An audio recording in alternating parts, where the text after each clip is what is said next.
Hi, I'm Callan.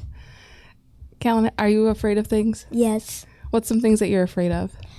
I'm afraid of tornadoes and... Storms in general scare you? Yeah. Yeah. Can you think of a story about a time that you were really scared? I was scared of that tornado that was at camp. Yeah, I think a lot of people were scared at that time. Yeah. Can you tell us a little bit about what scared you? It was the fact that it was just, there was kids out there, like, in the tornado. Mm-hmm. So what do you do when you're scared? How do you get past being scared? I just think about God and see, like imagine him, like, in the middle of the tornado and putting his arms in front of him and, like, getting rid of it, like, all gone.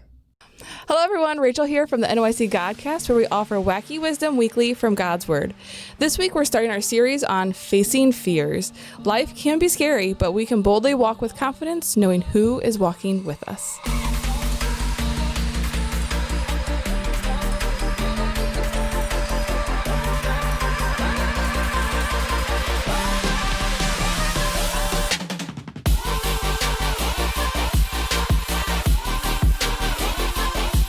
Anytime I do something that I've never done before, I get nervous. Whether it could be fun, a new job, a new place, new people. If it's anything new, I'm pretty much going to always be scared. Right now, I'm a little scared. You've done this before. But every week it gets me. Every time. So whether you've done something before or whether not, you do things lots of times, you're just always scared. This is very true. Do you just live in a little bit of fear? A little bit, yeah. It's good for you. We are pretty terrifying.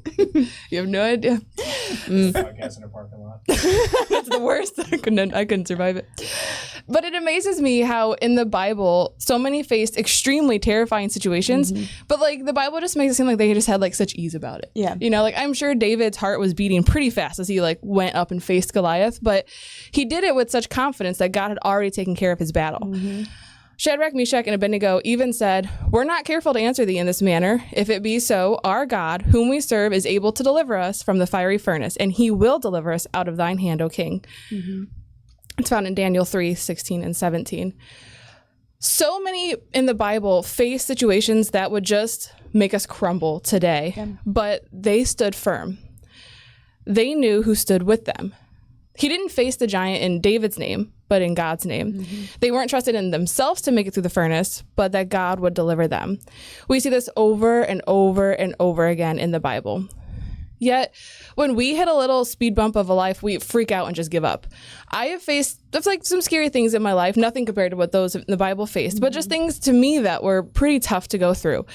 But I think it looks different to all of us and where we're at in our lives. It could be a test at school, or maybe just going to a new school. It could be a job. It could be a conflict we need to resolve, maybe sickness. There's lots of things in life that we face that aren't the most fun thing to do, but I'm grateful that we don't have to go through those things alone. Recently, Callan was scared about something, and it was, as a mom, I was so grateful to be able to sit down and just talk to him and explain to him that he doesn't have to face that alone. The thing that he was scared of, God had already been there and overcame it. God had planned it out perfectly, so we just had to sit back, hold his hand, and trust that he's got this. I know that's easier said than done, but when we stay close to God, we can feel him so much greater. I had a test recently. At first I was kind of nervous because it wasn't really new. I had done the test before, but I don't like things. So I was a little bit scared.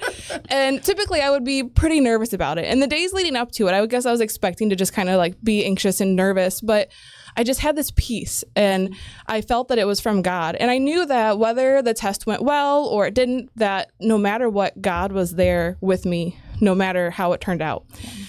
Life can be hard and scary, but it doesn't have to be. No matter how big a storm is, how hard a trial is, God is with us. The one who already sees it, the one who created it all, the one who's currently holding stars in place, telling the ocean to only go so far, it also with us no matter what we face. Nothing's too small for him to care about. Even if it matters to you, it matters to him. I think you hit on it right there, but the fearlessness isn't about the end result. Like, you don't get to look at the end and say, oh, I don't have a reason to be afraid. Right. Fearlessness is about who's with you. And I think that's what we miss. Like, that's the story of David. That's the story of Shadrach, Meshach, and Abednego. That's the story of the disciples on the stormy sea. And I love that. I'm sure it'll come up some point this month. Like right now. But Jesus like calls them out for being fearful. Your puny little baby faith. Yeah. And like that, like they were going to die in the water, like, and they saw a ghost. Like it was a little scary. And how many of us have little tiny, absolutely ridiculous things we're afraid of, and yet we justify our fear? And Jesus called them puny little baby faith. Like, what does he think about our faith? But again, it's about who's with you, not what's going to happen to you or what the end result will be. Even if the result's bad, as long as he's with you. And that's what Peter learned that day. Like, he starts to sink, and it didn't matter that he was going to drown. It mattered who was with him to pull him up. But I don't think it matters how big it is either. Like, whether it is a giant that you're facing or it is just a spelling test that you just can't pass. Like, if it's really important to you and it's really scary to you, God will be with you no matter how big or small it is. If it's really that big of a deal to you, it's just where you put your faith. Definitely. I think, so last week, I had to take med training for my job.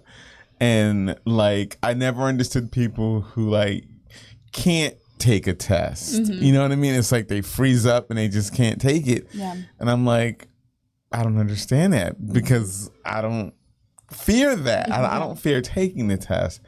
And I found out what my actual fear is. My fear is after I take the test and turn it in. You know what I mean? Then I'm like, I didn't do so well on that test. You know what I mean? And like, I'm seeing like I got a bad feeling about this. You know what I mean? And I did actually like pretty good on the test. And it just made me start thinking like, why was I fearful of the results? Because I knew the answers, you know what I mean? And I still filled them out.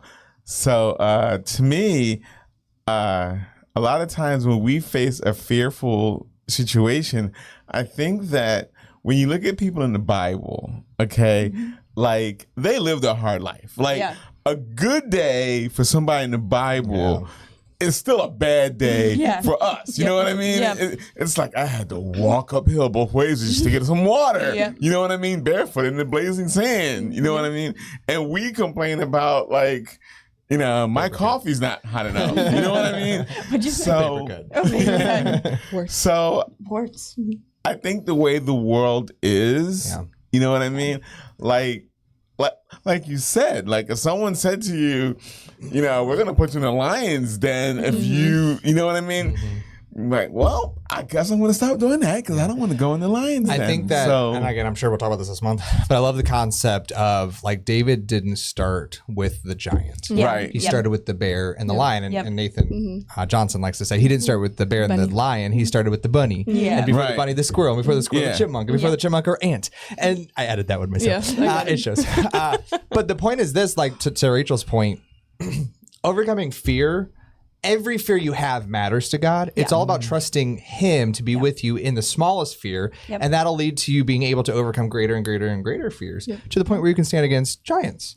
But so many of us, like, we aren't willing to allow God to be with us in the smallest fears, whether we think he doesn't care, it's not worth his time, or he's just not able. Like, we don't allow him to in the small things. And so we never actually make it to a place where he receives great glory in our day. This is this is not a political statement.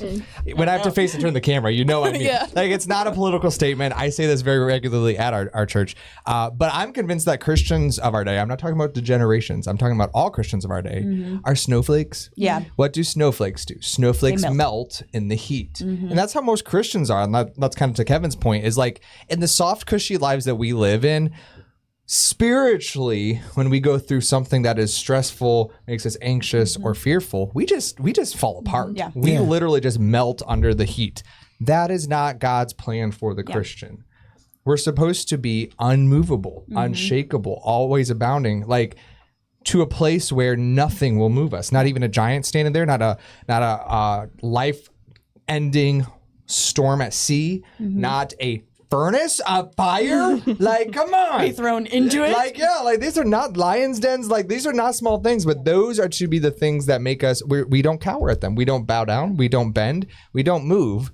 And yet today we're just like melting all over the place. So when we do crumble, is it does that show that we didn't trust him in the small stuff? Like, does that show showing we have no infrastructure to back us? Yeah. Like we've not been, our faith has not been growing. And so, I think that like when you put it that way, like, as we always say, like we hate to give Satan credit, but if you think about it, like Satan's the one who created the soft, cushy life, knowing that it's like the setup. You know what I mean? Like I have you right where I want you. Like you can't even handle a hangnail. Well, and that, and like I know, again, I harp on this a lot around here. Maybe not so much here, but come join us. So many people serve God, and all they want from Him is for Him to bless their life and make it an easy life. Do you know you can't be unmovable that way? Yeah. You can't, like, if all you're wanting from Him are good things, blessings, and you always pray away the pain, you always try all that you can to get out of difficulty, you will be a snowflake saint. You will crumble, you will melt under the least smallest thing. The only way to become unmovable, the only way to overcome fear is to go through hard things and actually get to a point, as James says, to count it all joy when you fall into diverse temptations, right? To fall into diverse problems. And so that's what we're missing in our modern day Christianity is we want to get away from the difficulty when God's like, no, join me. I'm greater than the difficulty. You can only learn that in the difficulty. Come be in the difficulty. Well put. So are we ready for that? Because it's a long one. Read your book. Okay. Oh, wow. So is it called considerable? Yeah. Considerable quote.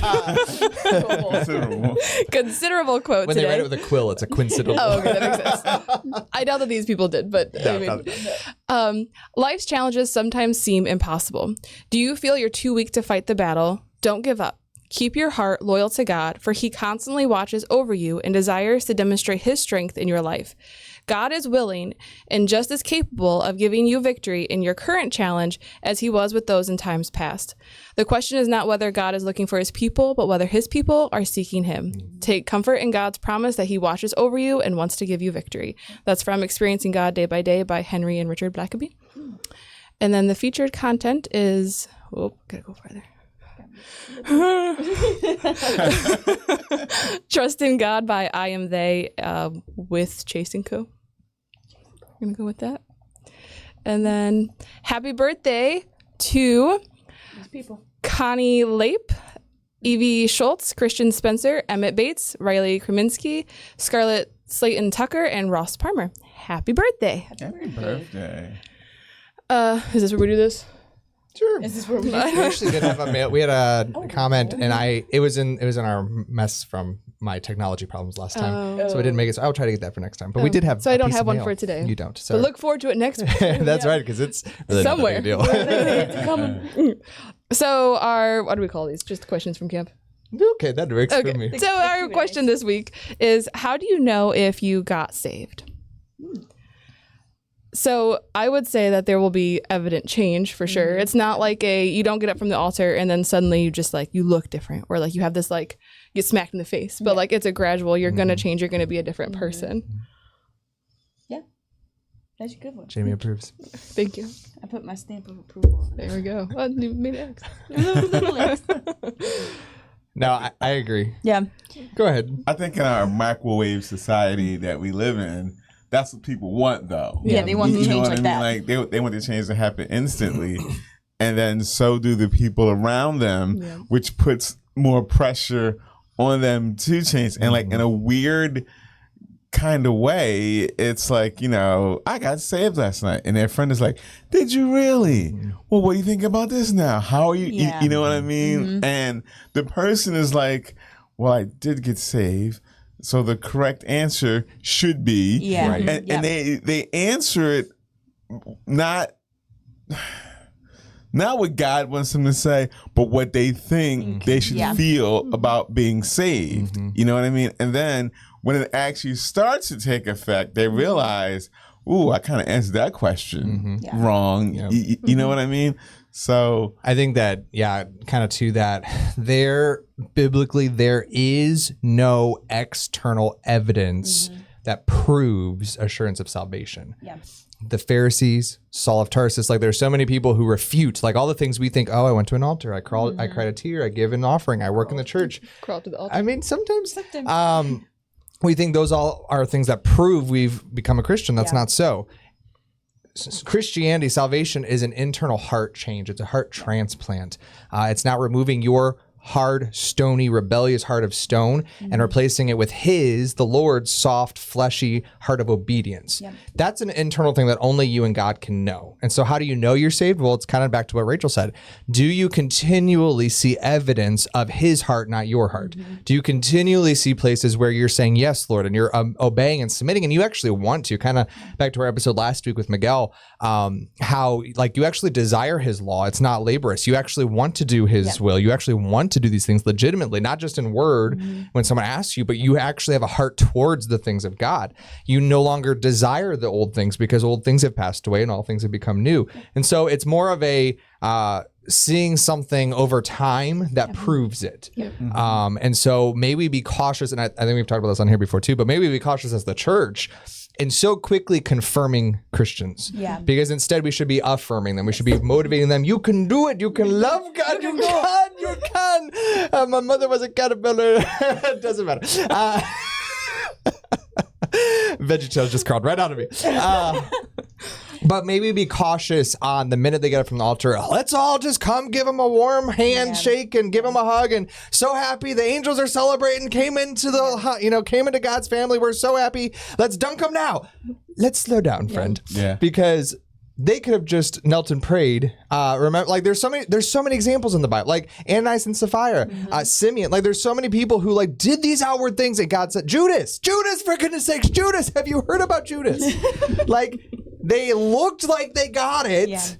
And they did not have it. So may we be cautious to so quickly confirming Christians. May we instead affirm them, motivate them, encourage them, check on them, check in with them. Is there really something inside changing in you? Well, that's the thing is I think that really I've heard it a couple times, not as of recent, but like when I was like younger and if everybody went down to pray with somebody, the first thing would be like, do you feel saved? Yeah. Do you feel it? And you're like, but what does that mean? Well, and I've even like grown up in church like, no, let's try it again.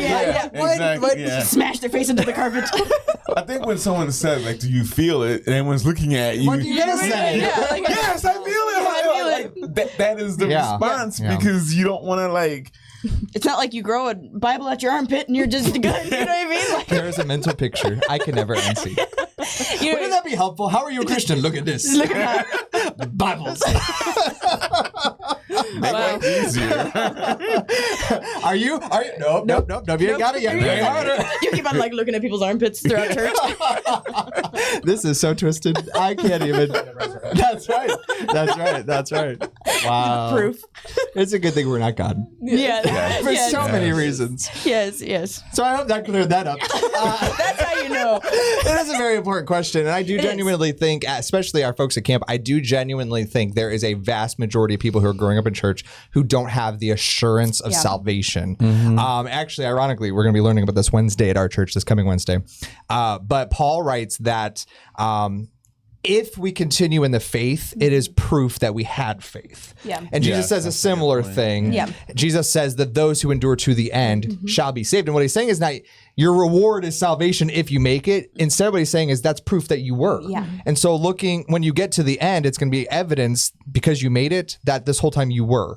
And so in other words, you can't, there's nowhere to pitch your tent. There's nowhere to get off on this thing just because you prayed a prayer, just because you were dunked, just because you cried a tear. Like you have to have a continual evidence your entire life until you meet Jesus face to face that your faith was in him. I think part of it also, like as you grow in Christ, you should be fighting internal battles. Okay? If you're not fighting internal battles, you're on the wrong side. Exactly. Because and that's what Paul says. I think it's Romans 7 where he says a war rages within me. Like that's the life of a Christian. I think it was Nathan this week. I listened to it this week. I don't know when he said it, but we are present here and present there, and yet we're present there and present here. And what he's saying is like we have a physical body here and a spiritual body there, and so those two things do not correlate until one day our spiritual and our physical are together. And so there should always be this constant battle for things below, things above. I want you to say the verses that are the things that I would, the good that I would not, and the bad things that I don't do. No, I think that's wrong. I didn't. recently read that, and I had to read it like 5 times. Yeah, there's a blooper reel all about that somewhere. Okay. CJ just puts in a little clip. If you want to be disappointed, listen to that. But yeah. So is there anything we're supposed to announce or anything? No. Okay. Well, Come back. No information for you. Make sure you like, comment, subscribe, share, and we will see you next week. Don't be afraid to come back. Good. Bye, guys.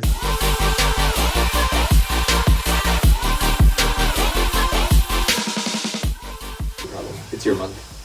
I'm scared. That would have been the perfect intro. Forget everything she said. Let's do that.